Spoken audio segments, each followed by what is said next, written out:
Just another day at Sunbelt Roofs.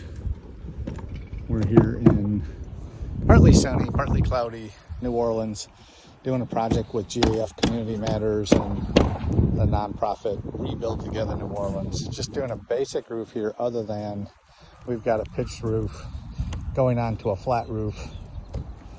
So we need to make sure that we seal this transition. We haven't started on the flat roof yet. Got a plank board roof here that we're going to seal up. Then we're going to tear off this flat roof, probably redeck it, and then use a rolled roofing two-part, typically known as torch down, and just seal this up. They had some installation issues, and flat roofs can be an issue, but basic job, just getting these people with a dry, durable roof. Again, Rebuild Together New Orleans, GAF Community Matters, Sunbelt Roofs. Check us out. Thanks.